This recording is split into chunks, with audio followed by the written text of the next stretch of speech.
শেখ হাসিনা গত 17 বছরে বাংলাদেশে যে পরিমাণ অন্যায় করেছে, যে পরিমাণ ছাত্র জনতার রক্তে ওনার হাত রঞ্জিত করেছেন, 57 জন সেনা অফিসারকে উনি নির্বিচারে হত্যা করেছেন, বাংলাদেশের বিডিআরকে ধ্বংস করে দিয়েছেন, বাংলাদেশের শেয়ার মার্কেট ধ্বংস করেছেন, বাংলাদেশের ব্যবসা বাণিজ্য লুটে ফুটে আজকে বিদেশের মাটিতে হাজার হাজার কোটি টাকা পাচার করেছেন। আমরা সেই দিনই আমরা আনন্দিত হব যেদিন এই সমস্ত অপকর্মের বিচার বাংলাদেশের মাটিতে, বাংলাদেশের জনগণের আদালতে এই বিচার আমরা দেখতে পাবো। সেই দিনে আমরা মনে করব আমাদের বিজয় অর্জিত হয়েছে। আমরা আপাতত মনে করেছি একজন শাসকের পতন হয়েছে, একজন দম্ভকারীর দম্ভ ভেঙে চুরমার হয়ে গিয়েছে, যিনি কথায় কথায় বলতেন আমি পালাই না। বাংলাদেশের জনগণ দেখেছে কে বাংলাদেশ থেকে আকাশে চড়ে পালিয়ে গিয়েছে বাংলাদেশের ভৌগোলিক সীমারেখা থেকে।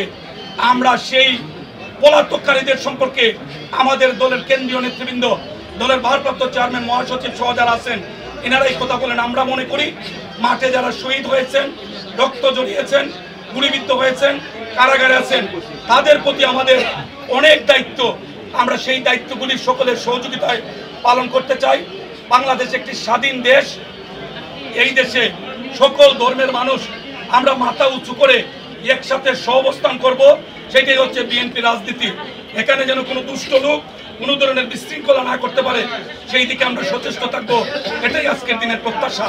আর আমাদের প্রিয় নেত্রী দেশনেত্রী বেগম খালেদা জিয়া বিনা বিচারে, বিনা চিকিৎসায় আজকে মৃত্যুর সঙ্গে পাঞ্জা লড়ছেন। আমরা আশা করব নতুন এই অন্তর্বর্তীকালীন সরকারের কাছে অনতিবিলম্বে খালেদা জিয়ার সুচিকিৎসার ব্যবস্থার মধ্য দিয়ে উনি যেন আবার স্বাভাবিক জীবনে ফিরে আসেন, সেই ব্যাপারে ওনারা আমাদের সহায়তা করবেন। আমরা যারা মাঠে আছি, আমরা তারেক রহমানের নির্দেশে ওনার দলের কর্মী হিসাবে মাঠকে শান্ত করার জন্য যে নির্দেশনা আমরা পেয়েছি, আমরা সেটা যথাযথভাবে পালন করব ইনশাআল্লাহ। বিএনপি যারা করে, আমরা সকল দলের মানুষকে নিয়ে, সকল ধর্মের মানুষকে নিয়ে আমরা অতীতে রাষ্ট্র পরিচালনা করেছি। সেই অভিজ্ঞতা বিএনপির আছে। সকল ধর্মের মানুষ যাতে নিরাপদে নির্বিঘ্নে শান্তির সাথে মাথা উঁচু করে স্বাধীন দেশের নাগরিক হিসেবে থাকতে পারে, সেই জন্য দলের ভারপ্রাপ্ত চেয়ারম্যান শ্রদ্ধেয় তারেক রহমান সাহেব ইতিমধ্যে নির্দেশ দিয়েছেন। আমরা আমাদের কাজ শুরু করেছি। সাংবাদিক বন্ধুরা যদি কোনো জায়গায় মনে করেন কোনো দুষ্কৃতকারী কোনো ভিন্ন ধর্মের মানুষের ব্যবসা প্রতিষ্ঠান, ধর্মীয় প্রতিষ্ঠানে কোনো ধরনের বিশৃঙ্খলার সৃষ্টি করে, সঙ্গে সঙ্গে জানাবেন। দল তাদের বিরুদ্ধে তাৎক্ষণিক সাংগঠনিক ব্যবস্থা নেবে। তাদের সাথে বিএনপির কোন রাজনৈতিক সম্পর্ক নেই।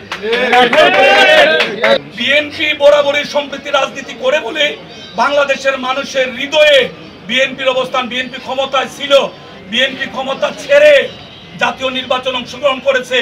বিএনপি যদি প্রতিহিংসা রাজনীতি করত, তাহলে বেগম খালেদা জিয়া আজকে ঢাকার মাটিতে থাকতেন না, বিএনপি নেতৃবৃন্দ থাকতো না।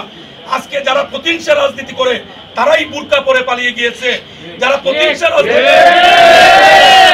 তারাই আজকে রাতের বেলা, ভোর রাত্রে মানুষ রাস্তার আসার আগে হেলিকপ্টারে চড়ে বাংলাদেশের ভৌগোলিক সীমা রেখা তারা বেরিয়ে চলে গেছে। এটাই হচ্ছে প্রতিহিংসা রাজনীতির। তারা সার্টিফিকেট পেয়েছে। আমরা বরাবরই দেশপ্রেমিক রাজনৈতিক দল হিসেবে জনগণের পক্ষে ছিলাম, আমরা জনগণের পক্ষে আছি।